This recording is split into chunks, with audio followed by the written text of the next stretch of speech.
Hey girl, hey, it's Allyson. And it's been a while since I've been on here, so I'm sorry for not being on here like I should. But I wanted to talk to you today about getting an appraisal. Okay, now, what you may be thinking is I'm talking about, usually when you hear the word appraisal, you hear about items, you hear about a home, you hear about jewelry, you hear about things, people taking jewelry to somebody and somebody doing an appraisal. An appraisal is basically where someone goes in and they determine the worth of something. So they look at the wear, they look at the tear, they look at the age, they look at ownership, they look at a number of different things to help them determine the value of the item in front of them. So when I say it's time for an appraisal, I'm talking about for you. I'm talking about you taking the time out to reevaluate your worth. I'm talking about you putting in the effort to really understand the value that is on the inside of you. The value, the priceless price tag that is placed on your life, because there is no amount of money that could pay for what you're worth. There is no amount of compliments that could determine your worth, that could speak to your worth.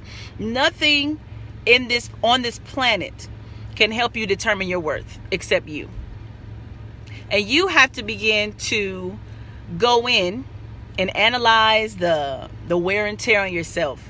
Analyze the different life situations that you've endured. Analyze the wear and tear on you, on how life, sometimes we say life beats us up at times. And life isn't fair at times, and it's not. And because of all of the life experiences that we've been through, and the negative things that people have said and the positive things that people have said, we have allowed them to create our worth for us. And we've allowed that to determine our worth.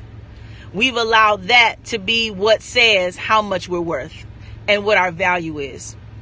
But I'm here to let you know that no matter who you go to for an appraisal, nobody will be able to tell you that you're priceless. Nobody will be able to tell you that no amount of money could pay, no compliment could pay, no man, no woman can come into your life and tell you what you're worth. Because you have to first understand what you're worth. And truth be told, you're priceless. Truth be told, there's no rare jewel on this planet than you. And what happens is we allow life situations to beat us down to the point where we feel like that's what we deserve in life.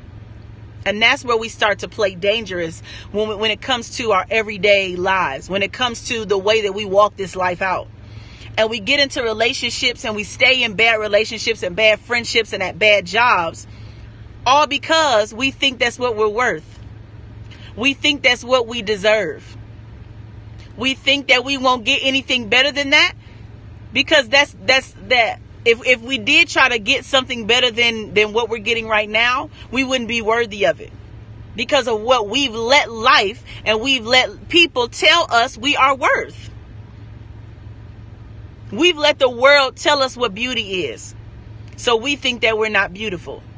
We think, we can't, go out and do this. We can't step out and speak to masses of people, or become a mentor to people, or become an influencer. We think we can't do those things because we're not worth it, because we're not beautiful. We've let the world tell us we're not beautiful. We've let the world tell us that we're not worthy.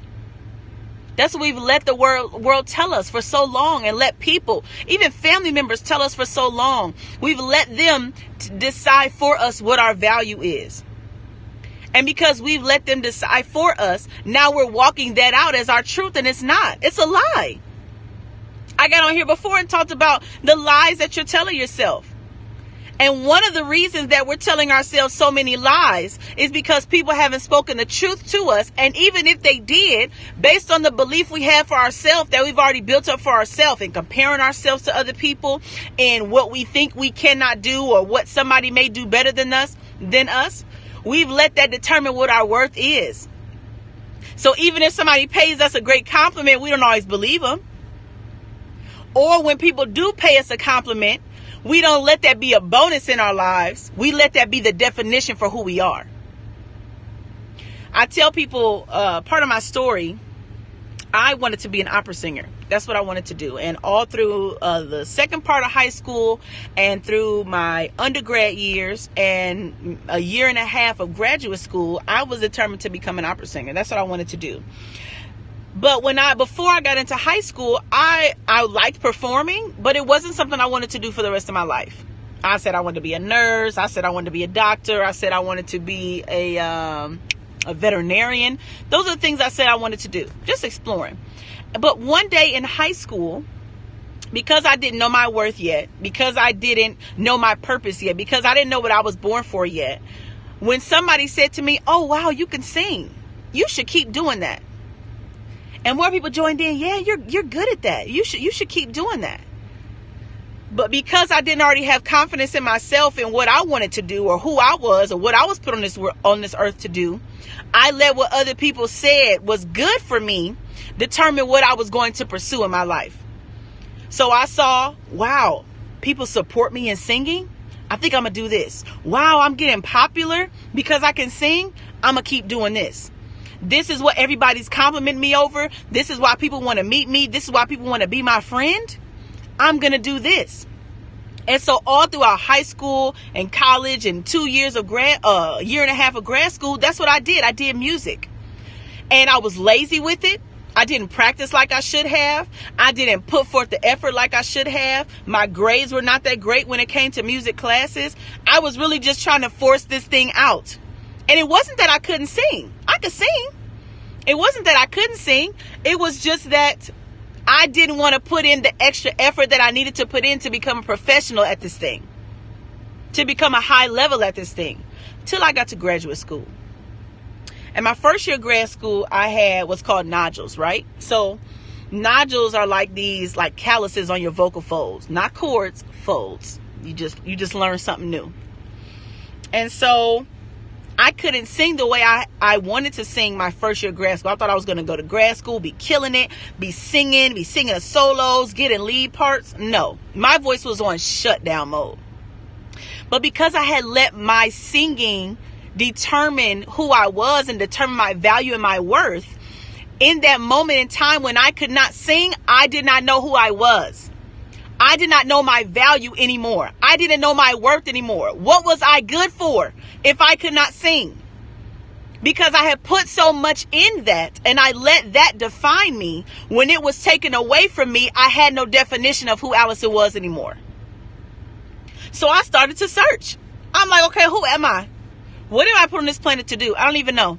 What am I here for? What do I like to do? I don't even know what I like to do. I just been out here singing and pursuing this one thing because everybody said I was good at it. And now all of a sudden, because of a medical condition, I can't do it. So what am I supposed to be doing in life?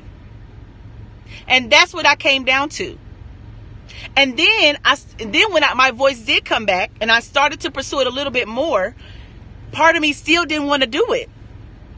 Part of me still didn't put in the work that I should have been putting in. Hey, Supernova, thank you. I still didn't want to put in the work I should have been putting in. But so as I tried to put in a little bit extra, but then what I started to notice was there were other people here in grad school that were more determined than I was.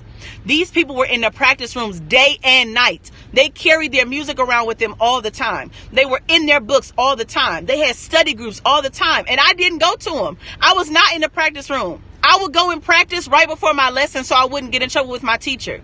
Because that is not what I was supposed to be doing.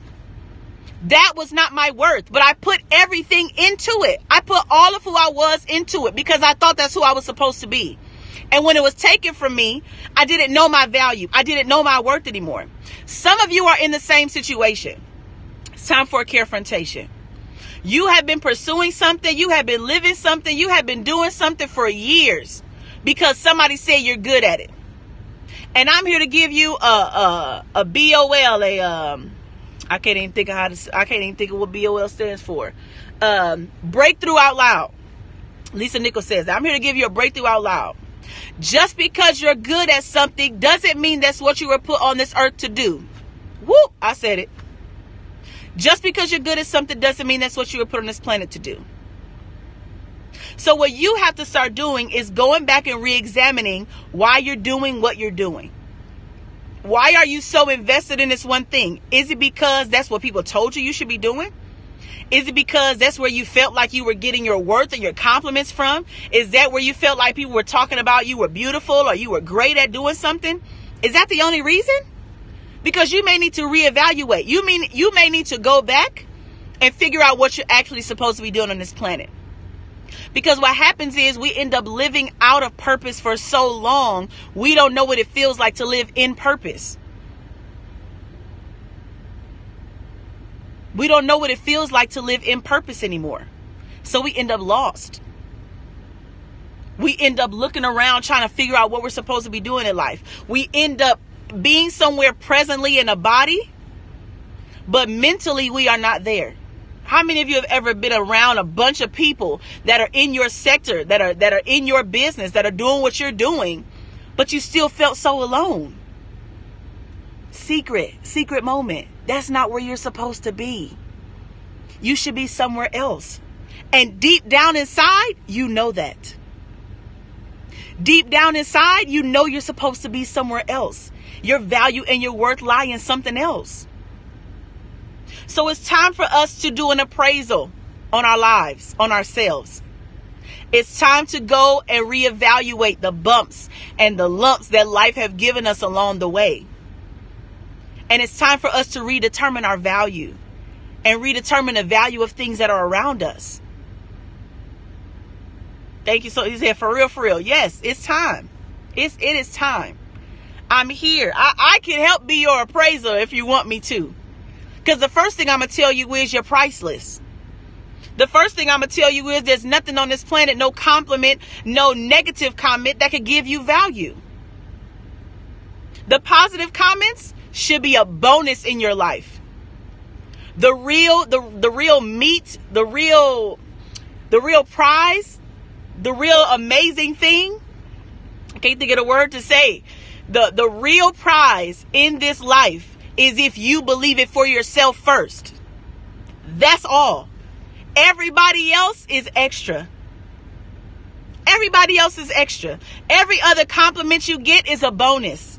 It's nice to hear.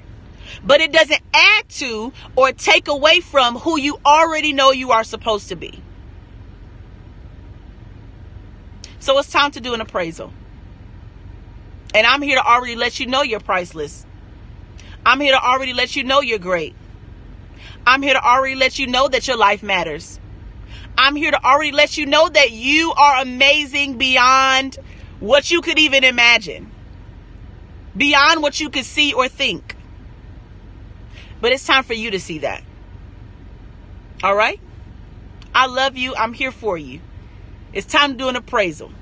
And the results are, you're priceless.